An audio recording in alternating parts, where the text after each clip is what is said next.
controversial subjects with the facts can be tense, but we are a sub-science here to make things make sense.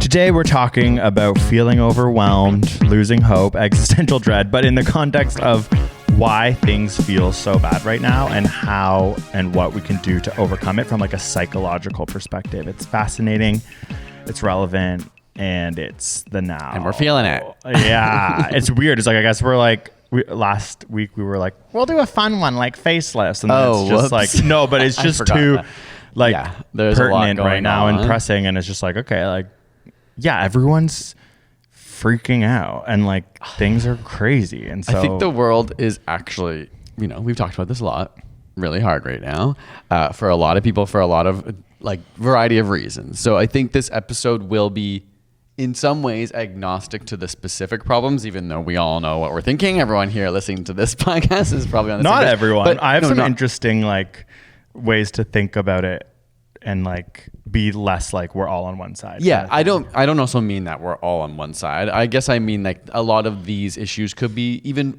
informed by like environmental crisis. What do you call it when people are like feeling overwhelmed with it? It could be caused by social issues. It could be caused by political issues. It could be caused by lots of different reasons why people are feeling like, what is the point? Everyone sort of feels exhausted, burnt out, struggling. Is it like the iron fist of capitalism just like destroying everyone's lives? Or, yeah, and it is or like, are there other issues that are like weighing you down most? But it's like, I hope we have some Trump supporter listeners. Like that's at least interesting. Sure. You know what I mean? But it's like, I do know what you mean by like, I'm sure most people are not necessarily like so jazzed about the new president who listen to this based on like what we talk about week by week. But I have really interesting science and psychology around like liberal versus conservative ideology and how like complicated it all is. And it does link to the way that we're feeling right now. Yeah. So just to like give context too, like even to personalize this before we jump into the science, yeah, like I definitely feel, and it's not just because of the election, but obviously that's kind of like icing on the cake of just being like, I'm not even American, but it's not just America either. Hearing about like so many places in the world that are, well, we are Canadian, which is, I think we're so weirdly like connected to this election because Donald Trump keeps talking about Canada. Mm-hmm, like that's not really happened before when a president gets elected. Yeah, and talks about basically like trying to destroy the economy. Yeah, like they're like, it is actually probably for Canadians a more stressful existential time. Yeah, and very uncertain about like what the future of our country looks like in tandem with America, which was never like I always was just like relaxed up here being like, well, they don't care about us down there. And now it's like, wait, you keep saying our name. That's so scary.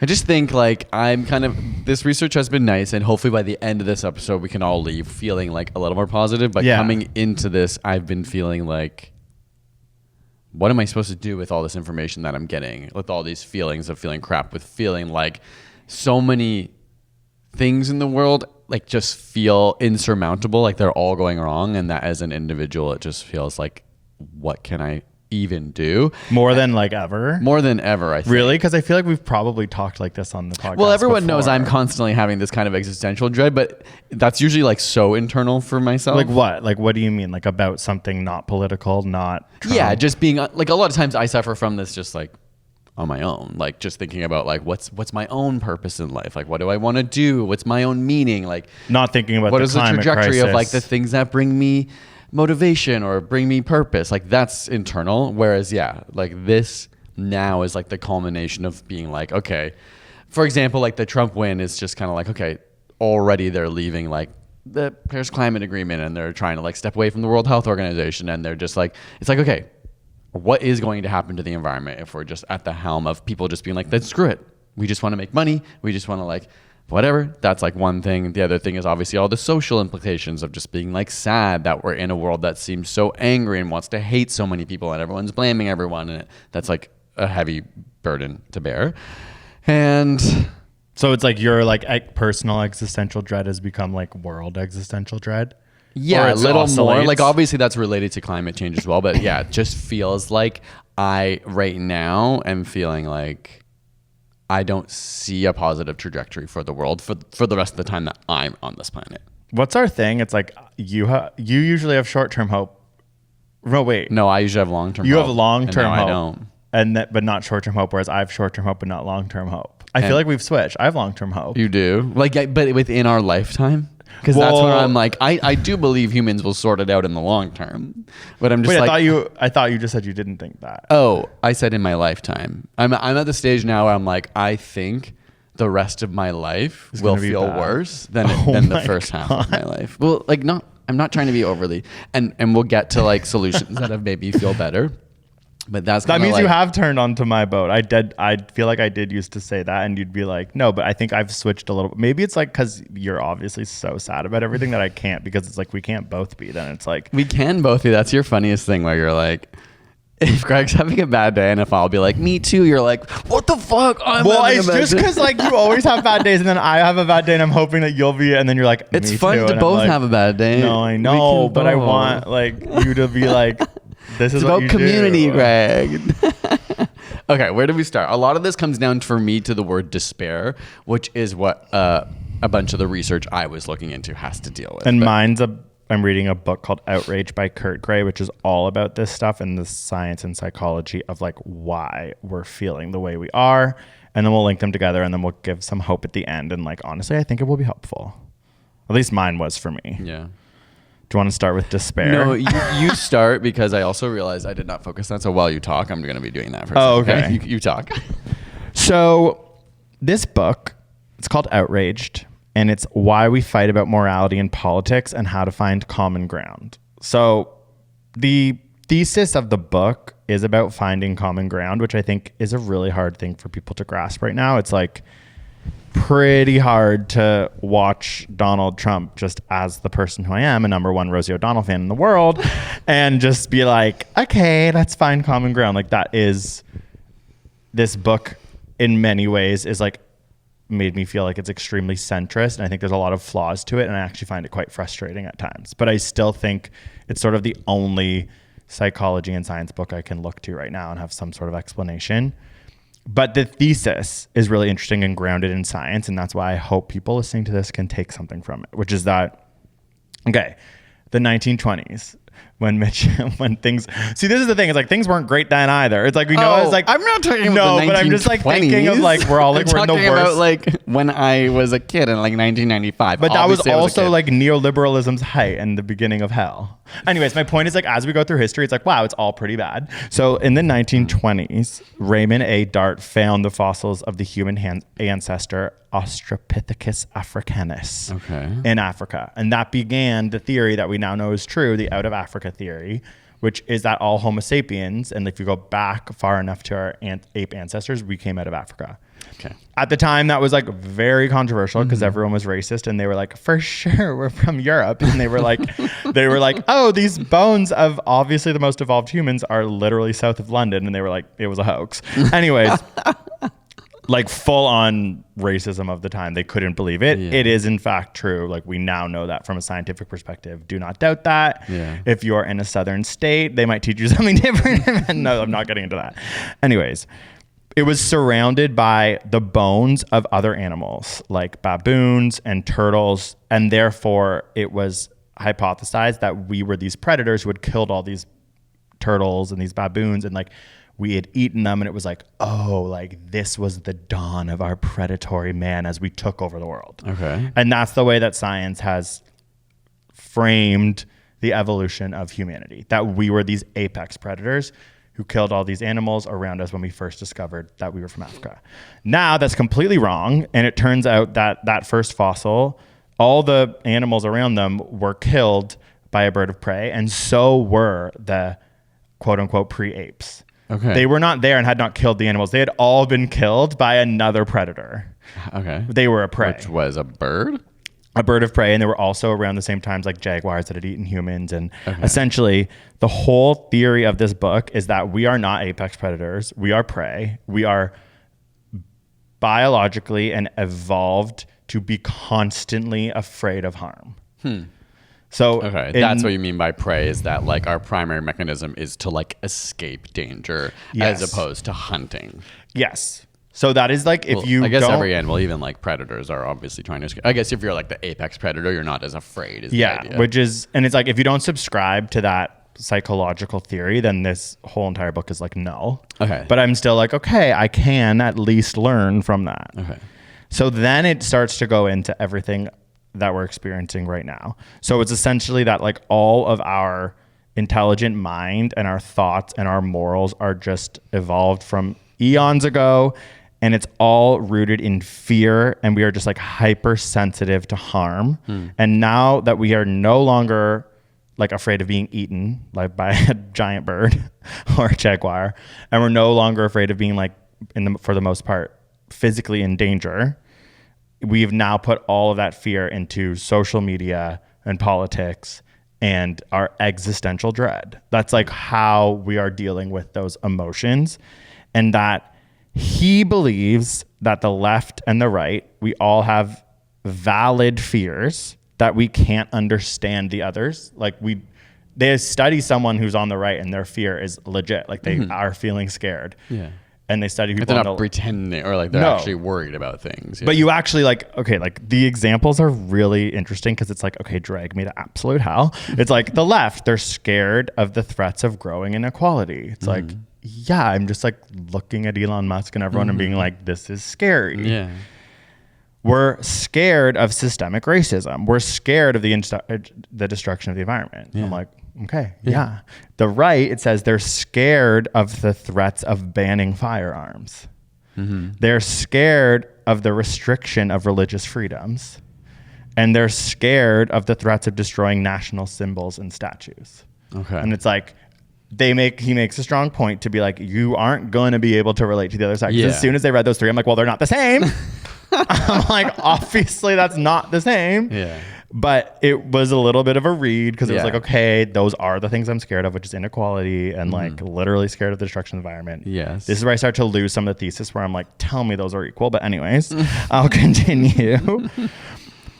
Or you can keep going. Like mine's going to keep going. No, you can keep going. I think like also it's interesting. I'll be interested to know like that is very America centric, obviously, with like firearms being this the writer's main from one. Calgary, but I guess that's the America of Canada. We all now realize. I'm kidding. We can't talk down to people I know. on this podcast. Well, I'm trying pull to in be with a few Trump listeners that are here. Okay, I'm With gonna a few- pretend that like Danielle Smith Is is listening. is listening.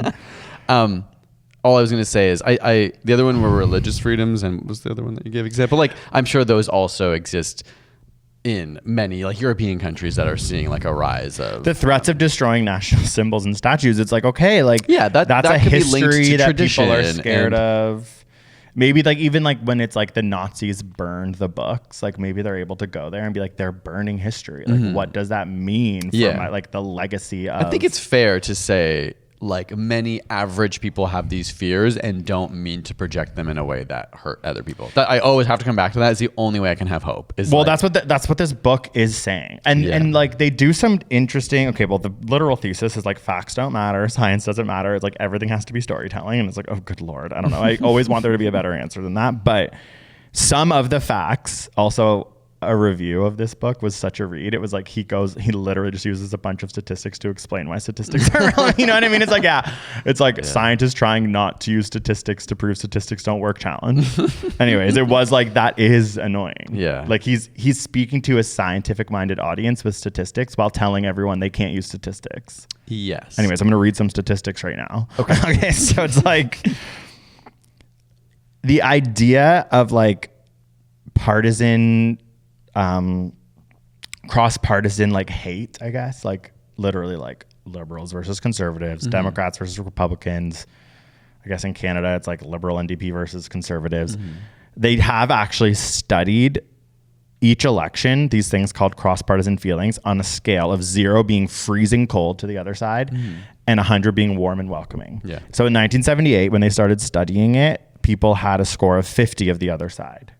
Okay, yeah, like, meaning like you're neutral. Being on like them, you're basically. neutral. on Sometimes them. I'll You don't agree, but like, sometimes I will, and like we can find a common ground. In the early 2000s, it was the low 40s, and today the average score is 20. Yeah. So we're all getting like Polarized. icier and polarized to the other side.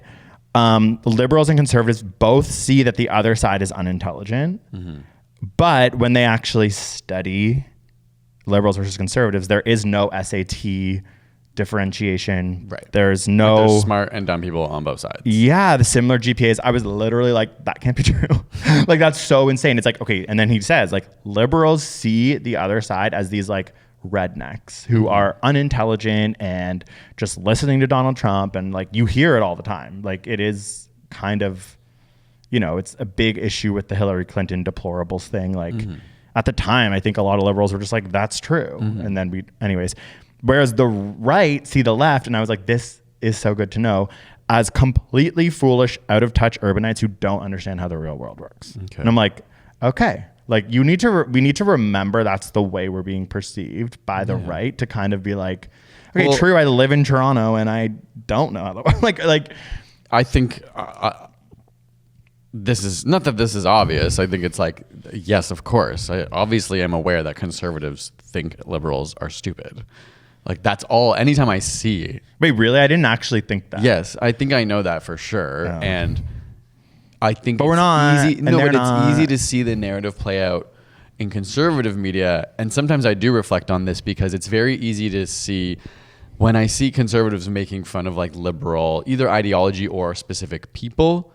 My brain is my brain is able to see they're cherry picking, or that's just like a university. That's a random university student they're making fun of, or they're not like talking to the people that I think are like the brilliant left-minded intellectuals. You know what I mean? And then I have to pause and think like, that's probably what I'm seeing as well. When I see liberals dunking on conservatives, they're picking the moments where it's like the dumbest conservatives or the ones who are saying the most extreme things. Like Tucker Carlson is like in the market and like of this. inflaming, like, and just being like, this is so annoying that this is not.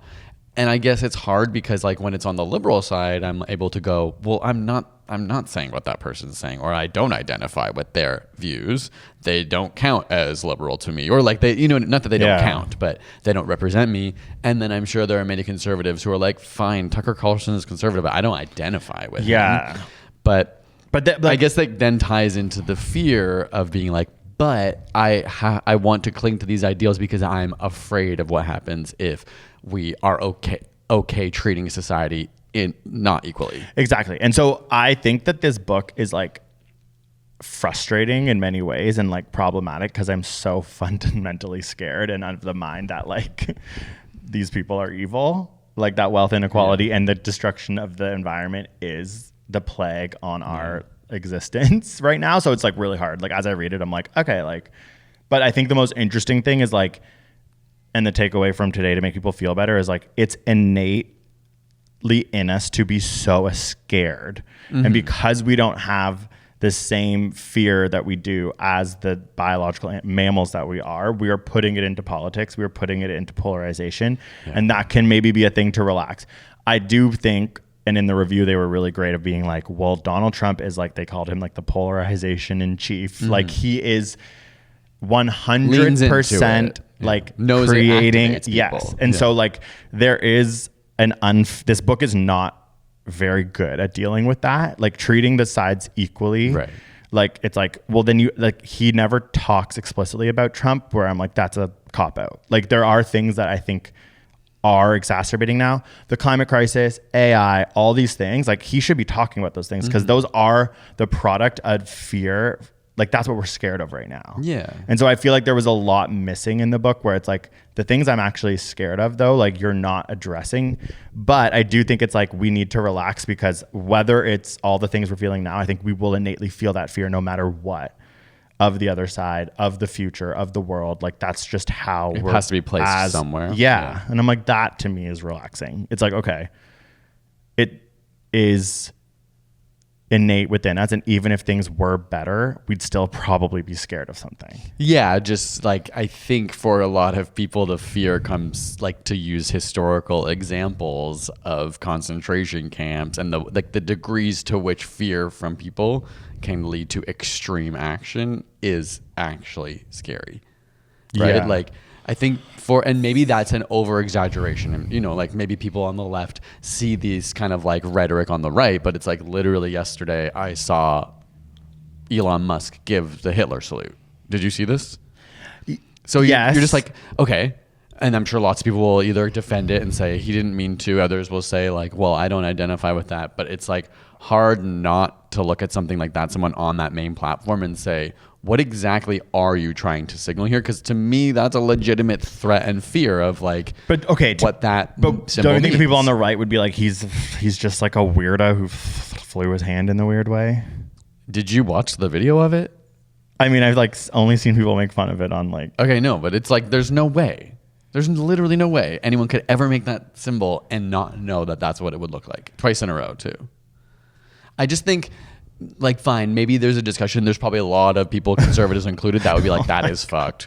But that's when I'm like, I think that's, and maybe there's legitimate fears on the right as well. I'm not trying to like delegitimize that some people might feel like their own autonomy is being lost and they're at risk if they're not.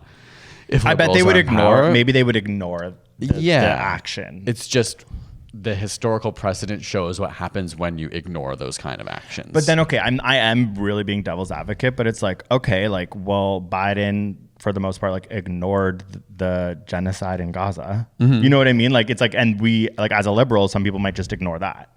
And someone who on the right could be like, there's, you know what I mean? Like, I'm just saying, like, I think what people can do and what this book says is if you decide what you're afraid of, that, like, like, the fear of what Elon Musk did means a lot maybe to a liberal, whereas a right-wing person might be like, oh, whatever, and then move on to something else they're afraid of. Yeah, no, I think that's legitimate, and I think... I don't know if that's true. That's definitely true. Like, we all find and cling on to the things that affect us and that we believe and push away the things that we don't think have significance. Which I think is important for now. I'm talking. Sorry, that's what I'm just saying. I'm reiterating, it's important for now. I want to say, like, obviously, like, the internet and algorithms and media play such a big role in this. Media is more and more, like, has a negativity bias inherently because it catches more attention. The media in the last 2 decades has become just more prevalent than ever, like thinking about 24-hour news, which didn't exist 2 decades ago or whatever. And then now on top of it all, we have like basically personalized algorithms that are feeding into the things that give us fear, make us watch more, separate us even more. So when you're just like, of course, I might be seeing this Elon Musk moment like 1,000 times. There might be people who just like are not seeing it at all and are not having to like think about what does that mean, and if they hear about it, maybe can brush it on the rug more because they haven't had to be faced with it. So it is interesting to think about the time we're in and the role that the media has played. Media also including internet and algorithms, I think, has like exasperated this to like such an extreme degree. I'm not really sure like what the solution to that is, if there's just like a wild tipping point. And I do think what doesn't help all of this is the sort of like vast inequality that we're seeing. Like, that's why at the core people are unhappy, because they have to struggle through life in a way that no one wants to. People are like not able to make ends meet and feel their lives are worse than before. That's like, I think, the basis of why so many people are angry, and then they're looking into their fears as the legitimate reason why that's the case on both sides. And I think that, I don't know what the solution to that is, but yeah, I'm like, is that true, or is that just like our liberal ideology is the fear of inequality? Yeah, you know what I mean. I'm just like, that is interesting that that's what this book because says. You would literally say like, what is going on? We're like, the society is becoming less and less equal. These very few billionaires are getting all the fucking money. The middle class is disapparating, and there's more and more poor people. Even disappearing. Well, Harry Potter. And even in our own city, it's like there's way more tent cities than ever before. There's way more people who can't survive in our society. So what do we think is going to happen from that? That's like a problem of wealth inequality. And I know many conservatives can also agree on that, but I think like that's like the core issue to me, because if people are like satisfied and happy and healthy and comfortable, I don't think they need to cling so strongly to their ideologies in a way that triggers their fear. Well, yeah, because it's like, if this book is saying the left is scared of the threats of growing inequality, and the right is scared of the threats of banning firearms, it's like, that is America, and that's not happening in Canada. So the right in Canada is afraid. I mean, I do think the right is afraid of the destroying of national symbols and statues in Canada. I hear that. Yeah, like, and also, you know what is one of the biggest symbols in most of humanity is like men being at the top, white men being at the top. Yeah. Like, I just think that is a structure and a symbol that is very, for a lot of people, brings them a lot of fear. That's why so many men vote for Donald Trump, because like to them, that's a structure and a system that's worth upholding. And it brings them fear to not know where does society go if like men are not totally at the helm. Yeah. I don't know. I'm just trying, like, I know. That's why this book What are you was trying annoying. to say? What? You're sounding like you're just wanting to contradict me. But then say it. What? What do you, wait, I'm actually confused. What just happened?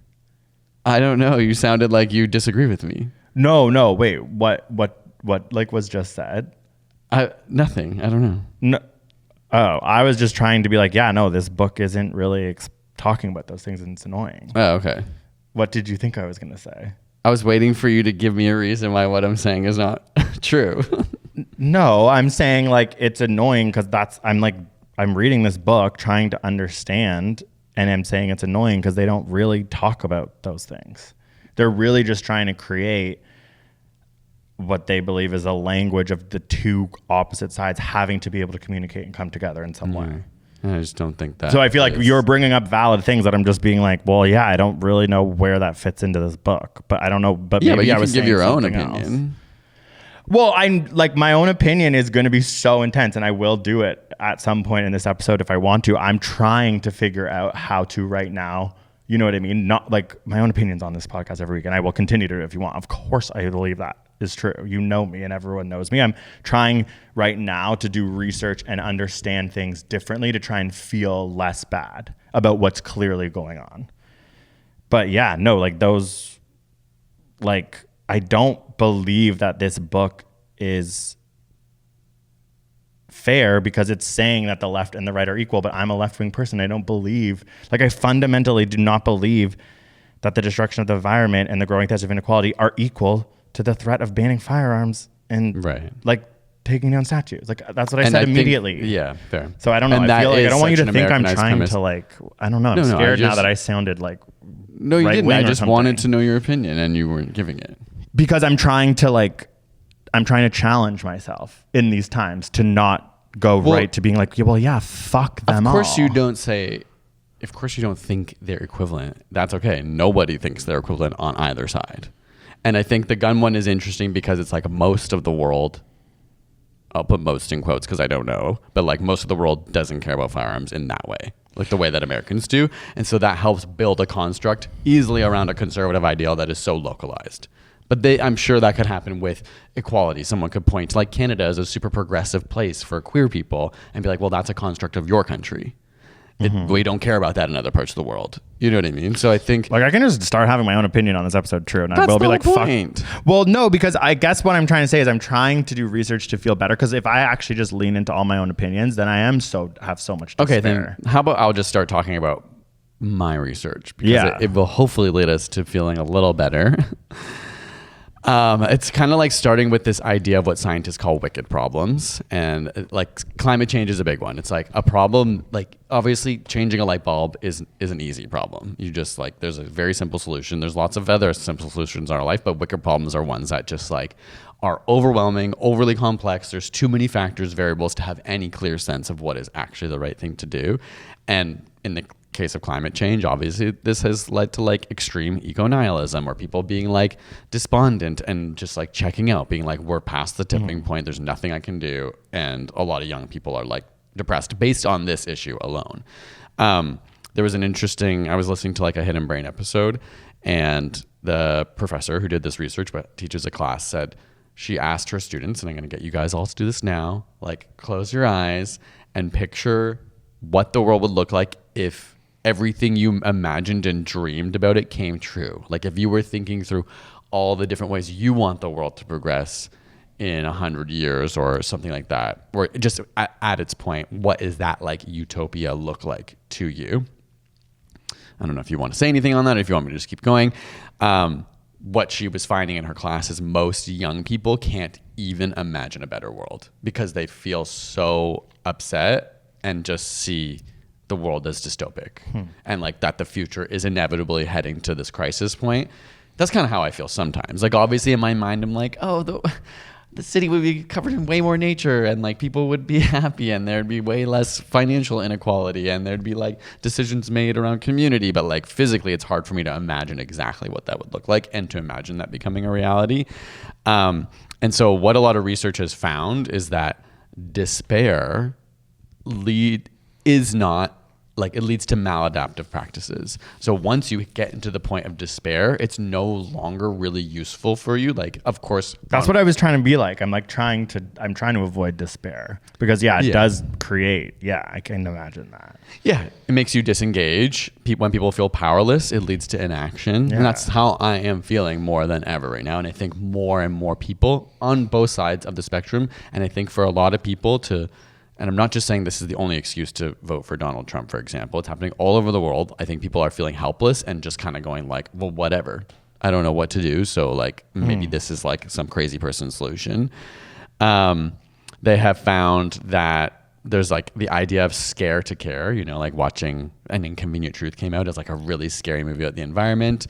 Researchers found like this can only work to inform people, but it has like a lot of limits and leads to avoidance. So the more scared someone is, especially nowadays, so many people understand issues about climate change, about social inequality, about economic inequality, and like more data actually is turning us all off because we just feel so overwhelmed by these problems. Where am I going with this? There's like a lot of issues. Ultimately, it leads to like this idea that where we're at, like thinking about every day going on TikTok or Instagram or Twitter or wherever the heck you get your news, whether it's just magazines or newspapers, and just constantly seeing bad news is turning us all off. And so the question is like, how do you invoke positive action into somebody or people who are feeling this way? And like ultimately a lot of the research, at least that I was coming across, emphasizes like collective action is like the only way to be effective. Like, because everything is so overwhelming at the individual level, nothing I can do in my life will change the trajectory of the climate crisis to any significant degree. And it's not just about like working together. It's like the importance of the emotions that working with other people can bring. There was like a really interesting stat. I'll see if I can find it, or I'm just going to do it from memory then. It was like working within a community or with people. I need to, hold on. Oh, here it is. So action towards a goal like climate change actually does not alleviate any of these negative emotions because you're constantly surrounded by the stress of it. So it's like action in and of itself is not sufficient to make you feel better. It's working in collective movements that is what brings people joy. It is what makes you feel better. It's not about like, oh, and we like made this much progress and we're feeling better, because you're always going to want to push further and do more. But it's a lot more about like the collective, finding a community to be part of, feeling part of a group, like that human aspect of wanting to be part of a community and feeling like you're having a say or a stance in the world is like the most powerful part about this, and not just like focusing on the individual aspects. And what can I do? And the bad stuff, which is harder and harder because I think of the internet. Yeah. For everyone, like whether you're liberal or conservative, you're just being fed all the things that are, every time I open my phone, I feel bad. Yeah. Because I'm seeing something that's like either an extreme injustice in the world, someone doing something that I deem to be awful or cruel, or I don't know. So like collective action towards like I'm just, my stuff's all about like left versus right, but it's like collective action even amongst the left or whatever. I think I've just been thinking about this in context of myself, and everyone talks more and more about like there's no third spaces, like churches are like not that they're not accessible, like people are less religious in many different ways, but that was like a place that many people would get together.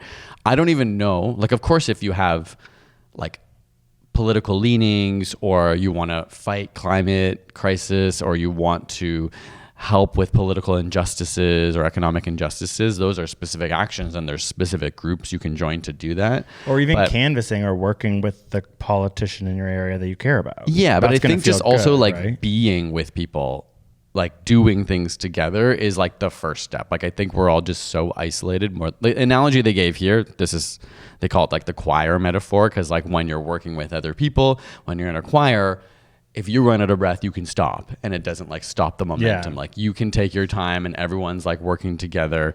So what can we do? Let's brainstorm. Well, Literally, I was like, even thinking like why that birding thing you put on last year was like so cute and special, because it was like not only our own little community coming out. we're but- doing it again. Oh yeah, but you're gonna look up the date for that. Yeah.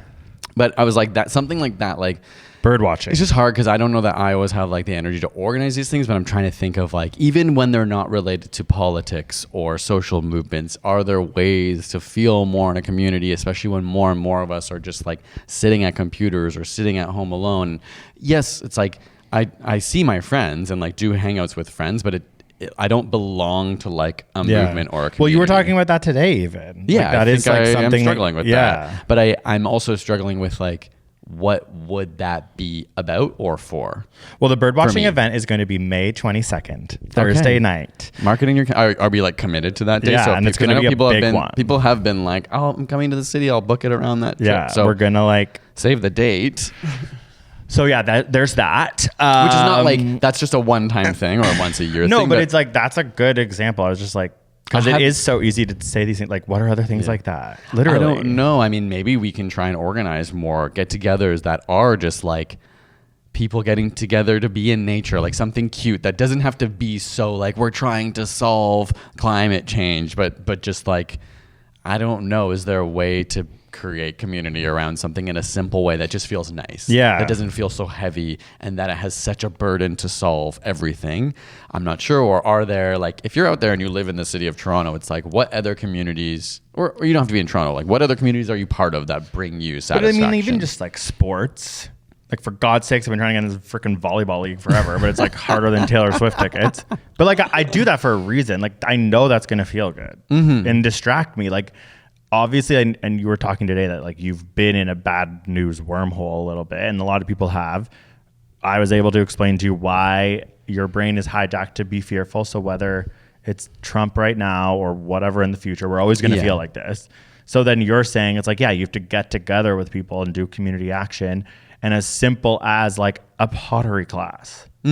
Or literally like, yes, the bird watching event. I love bird watching. It May always feels amazing because I'm just doing that with a couple like. But like, it's what are not versions? that Like the hard. bird watching one is a very specific, nice version because and it's it only like also- really May, which is annoying. Yeah, Not really, but May, it like- feels like a nice way to engage in nature, which feels like it has a bounce back effect on caring about the planet. just doing a hike with a bunch of people. Yeah, maybe that's. I'm just saying, what Yeah. are things that we can do that aren't? Because like pottery, for example, I'm like not shitting on pottery. It's just like, no, I think that's really cool, and it would be meaningful and distracting and all those things. But maybe for me, it lacks like, is there a greater purpose? Is there a way to join something that feels more like? Yes, it's not the purpose to solve every problem we have, but it feels No. like there's movement forward with a group. I feel like because I'm in art school, it's like pottery is an example. You would start to learn about the challenge, the time, the effort it takes to make a bowl. Yes, You but would is it a? I guess it Yes, could. you would start to perceive the bowls in your home as you would start to be like, you would essentially probably become a little bit more anti-consumer or more likely to not maybe use Amazon and buy a ceramic. Yeah, but I'm asking, is it a community activity? Yeah, yes, you because- might be sitting beside other people, but I feel like making pottery is a very solo thing, which is beautiful as well. The courses I can picture, it's like you would go to the same people week by week. You'd be asking them, what are you working on? You'd be thinking about it in bed. Like, wait, I kind of want to attempt this type of glaze. Wait, I don't know how to do that. I'm going to ask so-and-so.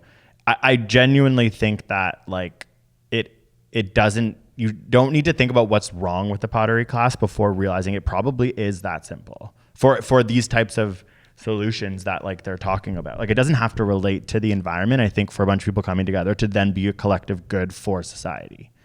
Unless, of course, they're coming together to like I think protest, it would be like yeah, I think it would be in this context important to find a community that has a goal together.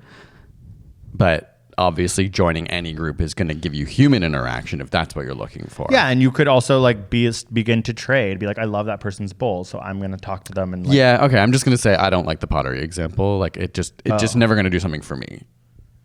You think, But like, you don't know that. I'm sure there are many but you people, don't know that, right? I guess, but don't you think you should have like a little bit of a spark in your heart before you like join a community?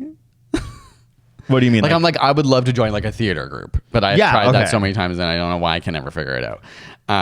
But like, I think it would be helpful for someone to join a community that they're actually like excited or feel that their heart's in it a little bit. And it's not, to me, just like, I do hang out with my friends. I do activities. It's not just about doing an activity. It's about feeling like there's a greater meaning together working towards something, I think.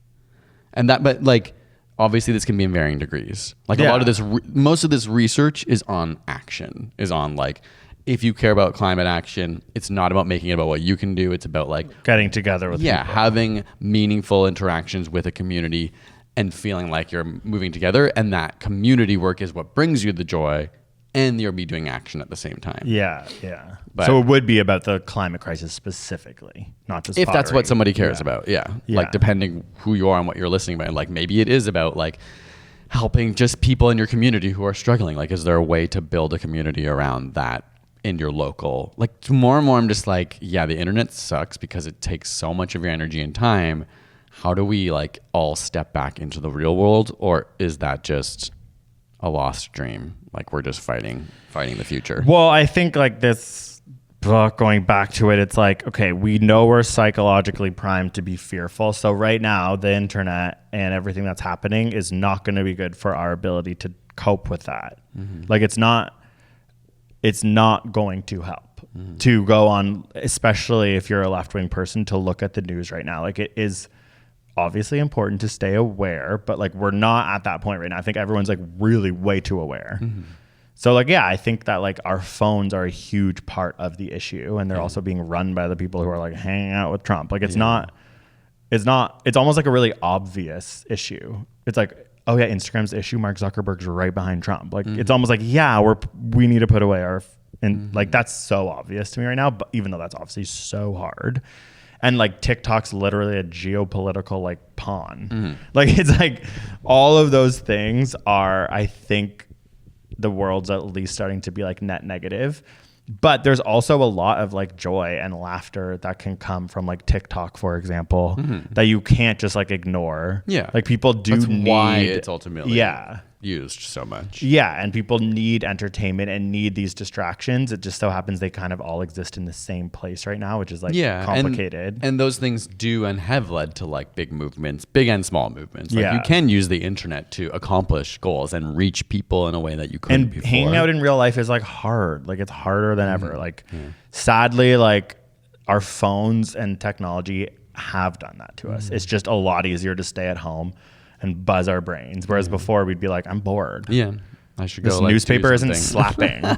Or I've already read it. You know what I mean? Like, there is like fundamentally something annoying about that existence we have right now. But at the same time, back then they probably were also, I don't know, ill-informed and definitely more unaware of like what neoliberalism was doing in the 90s to the whole world. They weren't aware of the future we're now living. Like, there's pros and cons. Yes, and this is a very westernized view of the world, because obviously we were like the benefactor. I've talked about this before. Like, we were the benefactors in the 90s and early 2000s to like feel like the world was just great as kids, and like not see the like struggling sucking and the and global south exploitation. dry. Yeah.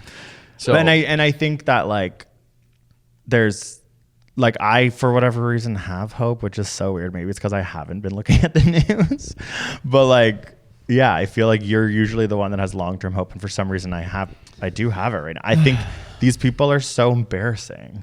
Like, I love that headline. It's like, I knew men were going to ruin the world. I just didn't know they're going to be such losers. Like, they're not like people who I like have faith. Like, it's not like they're so like, ironic. I know, but we can't just like lean into that, because that's like half of the problem. Not half. No, I know, but I'm saying like there is something kind of like hilariously, comically like insane and bad about how they are, that like I just don't see it lasting. But that could be completely ignorant. Like, I mean, I've hated on these people vocally on this podcast for a really long time. Hashtag the Elon Musk episode, go back 7 years or whatever. Like, I've always been like that, and it's not like it's done anything good for my life, other than just being like, they're idiots. I always like knew that, but like, I don't know. It's just like, Yeah. And then one thing, I was like hanging out with my indigenous friend yesterday, and she was just like, all the elders have gotten together and they've like explained to us that like this is just the last grasp of evil, and like don't worry.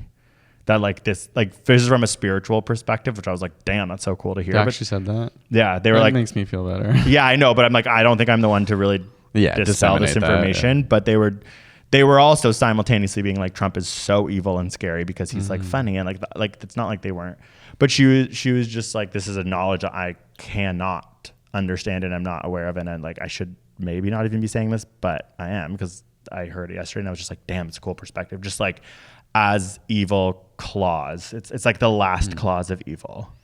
And they're like, therefore it's the most vocal and ridiculous and like whatever. And it's like, yeah, that last clause of spiritual evil could last way out of our lifetime and we'll never see the other end. But it's just like, there's so many different ways of knowing. And like, definitely the Western capitalist economic one is the one that's ruling right now.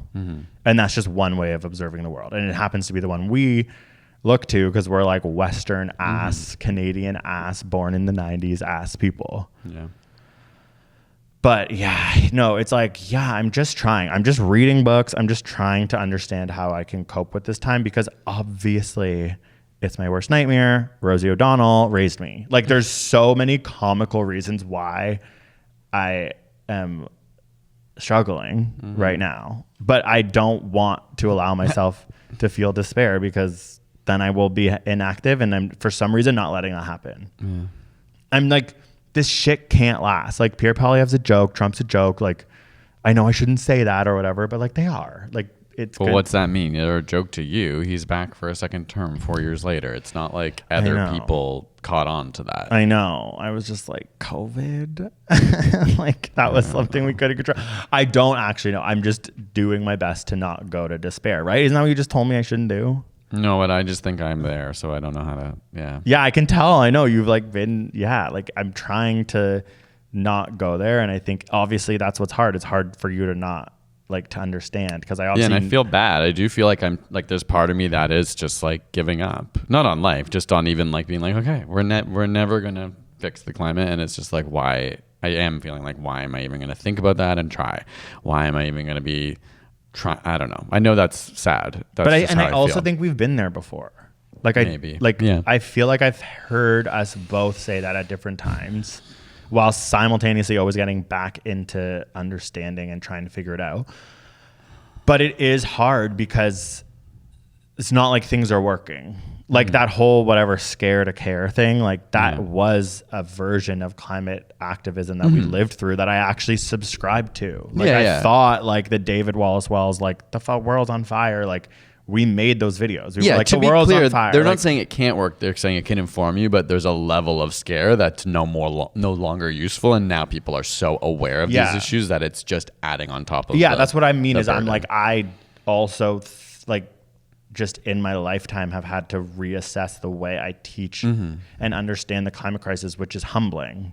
Like in those moments I felt vindicated. Like we need to scream about what's going on because that's how you get people, you know what I mean? That's what I thought. And now I'm looking back and I'm like, damn, like I don't agree with that. I don't agree with myself 6 years ago or whatever. Like I was just like dummying Naomi Klein books and being like, like, now I'm sort of like, those books are amazing and there's actually like a lot of stuff in there that matters. And then there's also this really scary part that might have made people really upset. And even like with the climate crisis, like this book about fear, they're like, liberals fear the climate crisis, conservatives fear the jobs lost by people in the oil sector. And you're like, okay, like that is the part of the Naomi Klein books that I loved, when she was like, okay, I'm going to explain to you how we keep the jobs of everyone and change their, like, it's like, okay, those are the moments of like climate education that matter the most. Half the book was scaring the shit out of me and half was like, how do we green the jobs in Alberta? And it's like, okay, wait, that is the focus. Like, I can't learn that should be the focus until I watch the world go a different way. I don't know. It's just like hard to... I know this is not a left or right issue. It is just hard to be like, why do people need so much convincing that a billionaire is not ethical? That it's not okay to like have that much wealth when so many people have nothing. But I understand there's billionaires on like either side of the spectrum, and like some of those billionaires were funding like the Democrats, and some of them were funding. So I'm not that's trying to make a probably political hypocrisy, issue. It's just maybe. challenging when it's like, how can we come together in a way that doesn't marginalize vulnerable people? That's like always go back to me is like, why are the scapegoats the people who have the least, the people who are the most vulnerable? That's the stressful part for me. Yeah, I mean, Versus like the people who obviously. have everything. Like, I know, Like, why it's can't we make fucking them the scapegoats? It's sick. because they have money to fight that. They have Yeah. money to like change laws and institutions to benefit themselves. And that's what it feels like we're seeing right now. And maybe people would argue under a Democratic president, the same thing's happening. It was just enabling all these rich people to do all these things. Regardless, all these billionaires would have been funding and being involved with a Democratic president in America, and it's same with Canada and different problems and across the world. So it's like, yeah, how do we like step outside of that to address this problem that's like now baked within politics? Yeah, I know. Now I can just feel my brain actually becoming what it was while I was like leaving all the research I just did to try and it's like, no, like I genuinely do believe. Like, That's the like, thing you I want me think to- most people do believe. Like, I think it's more about figuring out. I think most people left and right agree billionaires shouldn't control the world and that wealth inequality is a bad thing. And I think what happens is people on both sides go, you get rid of your billionaires first. Yeah, and You know? I think that's like, okay, like again, I'm just gonna try and keep focusing on this like challenging research I'm reading and be like, what are the right saying about me? And it's like, yeah, are you kidding? We live in the big cities. We're surrounded by the billionaires. I do think that's just something we always need to remember, that concept is so powerful to remember about yourself. Oh yeah, I'm yelling about inequality and I'm going to like a $400 dinner in Toronto. Right. Like, Yeah. that's the shit that pisses people off, and that's our life. Yeah. So I know. you know what I mean? Yeah. And it's like, that is the neoliberalism. That is Trudeau. Like, that is the things that Yeah. like don't get like Trudeau. Like, he's an interesting person to reflect on. It's like, yeah, I do believe that there were some great things you did and you fucked up so hard. Like, so that's something I never thought I'd say maybe 6 years ago when I was like, he legalized weed. I love daddy. Like, but it's like, no, I've actually looked in retrospect and been like, okay, like, and it's like, I do think that's the issue of the of the Democrats and the quote unquote left. It's like, it's not. And it's like Jean Chrétien coming out and saying the liberals need to be radically center. It's like, you're a fucking idiot. Like, these are the way I think. This is the way I think. Like, because to me, that is just hiding the billionaires again in the liberal ideology. Like, okay, if you do believe that everyone thinks the billionaires shouldn't be this oligarch elite class, then we're not going more centrist. We're going more left. Yeah. But then it starts to challenge my idea of like this left versus right, and I start to become my radical self again. Well, and no, it's that's like, why I think there's probably another dimension to like bring people together on. Like, I do think it doesn't have, like, obviously it would be categorized as like leftist ideology, but I just think that a lot of conservative people would agree about these particular points. Of course, there's many issues that may not come together, and that's what it takes. Like, I don't know enough about politics and like the history of it, but obviously coalitions are built based on specific issues. You might disagree about other political issues, but if you and millions of people agree that billionaires are bad and shouldn't have that much money, and because it's actually like they're using that money to influence the world in a way that only benefits them to have more money and exploiting huge swaths of the entire planet, if we can agree on that, okay, let's just like put aside the other political and social issues we care about, because that's like maybe one of the biggest issues of our time. yeah. Well, I was also like, there was one part of the book that he also didn't go into more, which I was like, this is so interesting, which is like the history of Republicans versus Democrats, and that like and that like democracies realize you can't all agree or else nothing happens. Like, you need an oppositional force to create progress. Yeah. So I was like, that is like also comforting. I pendulum don't believe swings, that like, yeah. I don't believe that Trump is the answer, but I'm like, there's something comforting in that, knowing like if we all did agree, then we would just live in a society where nothing progressed, because that's just like a flawed democracy. Yeah, I do believe this is the way the world is and always will be, right? Like, it's constantly oscillating around different issues, and there's always going to be like two sides of every coin. And I agree, if like we've been living in like a liberalized world for the last decade. This is a good chance to reflect on those things now that there's like a huge opposition to it. And like, what does that mean for those beliefs and what are the hypocrisies that you aren't seeing if you're on the inside of it? And it's like, obviously this, like, are we long? What, we've been talking a while, but like, obviously like the Canada being in Trump's mouth is like fucking stressful. But then it's like, that's also the first time, not the first, I don't know enough about Canadian history, maybe the first time it's happened, and it's making Canada have to like fucking Like who find its own knows what soul. who knows what the outcome is. Maybe our culture won't just be Tim Hortons, or I'm kidding, that's not actually what I think at all. That's a horrible, I actually like would delete that if I had the patience. That's not what I meant. I meant like, you just don't know what the outcome of that could be. I think it's a really fucked up thing for America to do. And I don't want to become the 51st state, but these are like interesting challenges to Canada. And it's also like, it's like we're already so economically fucking tied to them. We pretty much are. So what is this going to do? Even culturally tied to them. Yeah, like imagine all of a sudden, like, I don't know, we started just like chilling with like France more. I don't know. Like, I'm just like, I don't know the answers. I'm just like, oh, like because everything's been so status quo, and we've literally just been like giving all our fucking oil to America. And like at their literal whim, this is like the first time that's been challenged. It's like, that's okay. That's a challenge to the Canadian ideology that like never has been before. I don't think it's a good thing. My instinct is it's bad, but you don't know. Like it could long term. Yeah, I don't know the answer to any of those. Me neither. I obviously like just always look back on everything I've ever done and been like, you're a fucking idiot. I don't think I said this on the pod last time, but I think I said it to you. Like the only way that I can have solace is thinking about like the greater view of just like the universe and how we're saying every pendulum swings. Even inside the human body, there's constantly these battles of some cells trying to kill others and some trying to proliferate and survive or work together.